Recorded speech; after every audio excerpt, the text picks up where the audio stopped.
Welcome to the GCP-Mindset channel. This is part 4 of our Road to the Inspection series, and today we're going to talk about timelines, team, and tactics.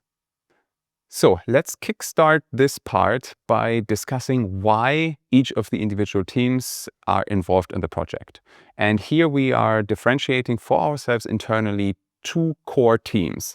The core inspection team, which is represented by myself and Thomas Kissner, our COO, who are sort of representing the two companies, ourselves as sponsor and ourselves as CRO. And 3 people from the quality assurance team, 2 native German speakers, which is important because the inspection is going to be in German. And then our head of quality assurance to keep oversight and to guide and lead the entire process. This is the one core team, and their function is really of organizational nature. We already have a lot of document requests. We will have more document requests, and it's really important that we get everything in a timely manner and complete to the inspectors for their review to make sure there are no hiccups along the line. And having a person that can really dedicate their time and keep that overview over this process is essential. And for that reason, the QA team is instrumental in streamlining this process for us, so they can really put the focus on it and make sure everything is aligned well.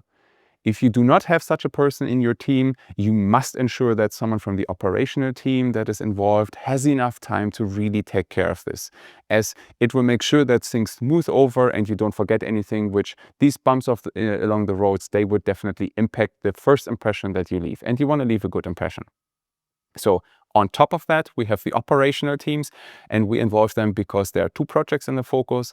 And despite the fact that we always want to be and are inspection ready, of course, we want to do a little bit extra to make sure that we cross-check and double-check everything that we're doing in our trials. And so we have a lot of requests that now come out of our quality assurance team as an outcome of compliance checks, of general reviews, just some question and answers towards the team. And that should also be coordinated. And for this, we have the project managers of our 2 projects, the Remark and the Patchwork project, that help and align really a lot with our quality assurance team and making sure that all the documents are collected or the answers are provided to the questions. And then we have presentations for how exactly the projects are being conducted available so that we can readily show them and share with the inspectors. All right, having defined who is involved in these projects, let's talk a little bit about how we organize the information flow. We have a key group, the core inspection group, where basically, Thomas is on vacation, so he's not even here, but myself, I get informed at least once, but mostly twice a week about current updates that are going on. What's the status? Which documents do we have? Did we encounter anything unexpected? Just so that I have a general awareness. I don't need to know all the details, but I'm being informed about this. On top of that, we have regular alignment meetings between our QA team and the respective project managers of these projects to make sure that all of the to-dos can be handled in an efficient manner.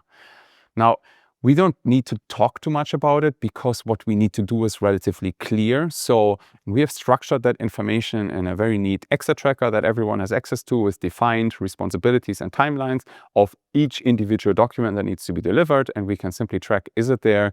And then we can at the end take all of these documents, upload them to the share box that we were provided by the inspectors. In that way, we have meetings that basically align that everything is going well. We have spontaneous meetings that allow us to address any urgent issues. And we have trackers that help us keep an overview and that are really kept up to date across all the way, where we can move all of the documents in. And we can also leave important remarks in terms of where we had to change certain things and where we had to adjust or where we provided additional information. One of the examples for that would be contracts are requested from the inspectors, but the contracts don't need to contain any financial information. These can be redacted from them so that we make sure that only the redacted version of these documents are provided and not the general ones. And these are things we can simply keep a good track of and an oversight. And that's how information flows for us in our inspection project group. So today is the deadline for uploading all of the documents requested by the inspectors in their original letter.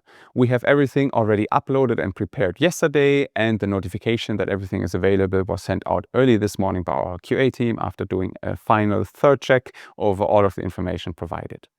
So That leaves us with a little bit of time ahead of the inspection and a lot of unknowns, because the level of content and information that was requested is actually quite limited yet. And it's only going to shape the types of questions that the inspectors are going to ask when they're on site, and maybe even in the weeks running up to the inspection. So we are continuing our preparation of additional documents and additional questions that might be asked, so we can smoothly and swiftly answer all of them. And this involves two important stress tests for us. The first one is for me to inquire with all of the functional personnel that run the trial for us in our CRO, so the headquarters of GCP Service here in Bremen, about how they conducted the trial, what were unusual elements that where we adjusted our processes away from our standards to meet the trial needs. Were there any hiccups along the line, any lessons learned, so that I have a much deeper familiarity with the projects. Of course, I'm involved on very regular basis in project meetings. I have an overview of what's happening in the trial, but not to the level of a person that actually performs these actions. So this is a way for me to get additional knowledge, to ask some questions, which also the inspectors might ask, and for us to think about how we can best present this information already in an accessible manner, so we can clearly highlight what was the case or decision, or maybe deviation from the protocol, how was it handled, and really give assurances to the inspectors that we did have everything under control as we did. So these function interviews, which I will have, is going to be over the next couple of days, like 5 to 7 working days. And then this is going to lead up to the second stress test, which is a mock inspection. For that mock inspection, we're going to ask a couple of our QA team members to be very mean to us and ask us a lot of questions which maybe an inspector might ask, to really probe deep, to be the devil's advocate and really try to punch holes into the way that we ran the trial. Try to identify any gaps, so that we can think about how to strategically and structured manner answer these questions, whether we have all the information necessary, or if we need to say, okay, here's an issue, let's be proactive in addressing it. And these types of questions, this type of consideration is something that's really good to do beforehand, because it allows you to be well prepared for the inspection itself, to have a structured discussion also, and to really understand what the root cause is properly, and without needing to scramble to do so during an inspection in case something comes up which you didn't know before. So that's what we are trying to do in the background as well. We have compliance check to support it as well, and this will, let's say, take us another 10 days or so of continuous work to sort out and be prepared ahead of the inspection. So the last piece is a small one, but for us it's important, and that's logistics. Because we have a small office in Siegburg where our office, GCP Service West, sits, and it doesn't really have meeting room opportunities that are adequate for an inspection, and so we had to organize a little bit around it. For inspectors, you should consider the following. You need a room that allows for you to sit and discuss, give presentations, have people dial in remotely in case necessary, and really work through the content together as a group. But the inspectors also need to have an opportunity to have some quiet time to discuss amongst one another and to review documents. Both of these should be feasible. And of course, you can leave the room, but you need to have facilities that allow for you to do that efficiently. And this really is not the case for us in our office in Siegburg. So therefore, we rented a commercial space where we have 2 rooms. We can separate the group easily, and all the amenities that we need are available, including a printer, which you need for the on-site inspection as well. So we will arrive a day early, check everything out, and then we'll see if anything else comes up, and make sure that there's enough water, coffee, tea available for everyone for these 3 days, some snacks to keep our blood sugar level high enough, and then we'll have a fruitful discussion. So let's wrap all of this up into a little bit of timeline of what happened so far and what's going to happen next. So we received the letter of the inspectors on July 10th. That was a Thursday at around 11:30. And basically from there, within an hour, all of the teams were informed, because we already had a team lead workshop. So all of the team leads of the different departments were sitting together, and that inspection letter came right into the center of it, and we discussed it over lunch. On Friday, the project teams were also informed, and basically the first set of responsibilities and timelines were already distributed. So within 24 hours, pretty much we had defined which documents do we need, who is responsible for it, and what's the delivery date for that. From there, we moved into our separate groups, the core inspection groups, the project teams, and had our regular checkups over the last 2.5 weeks. And today exactly pretty much 3 weeks in, we submitted all of the documents to the inspectors for their review, at least the documents which they had initially requested. Of course, there's much more to come. We managed this despite the fact that a number of the staff is actually on vacation. It's summertime here in Europe. That means a lot of people have 2 or 3 weeks off, including key pieces of our organization team, and the team was really great in moving together and filling those gaps. What's going to happen over the next 2 weeks is the stress test and the mock inspection, the function interviews that we have to really align everything, get all the presentations ready, and have all of that settled before the inspection.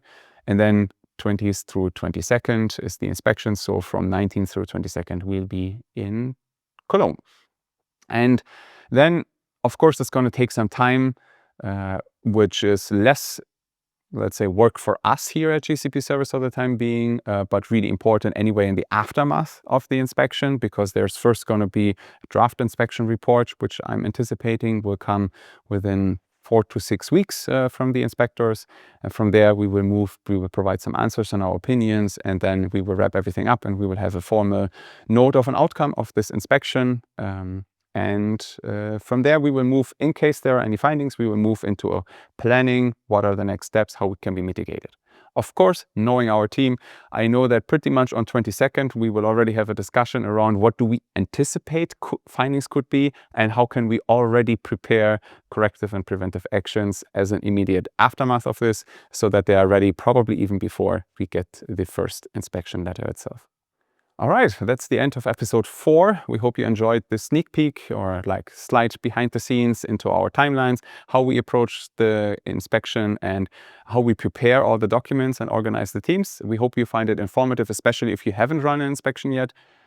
Feel free to follow us along, leave comments below in case you have any questions or want to know more about certain elements of the preparation. And I hope you look forward to the next pieces of things that we're going to do and behind the scenes that we're going to share.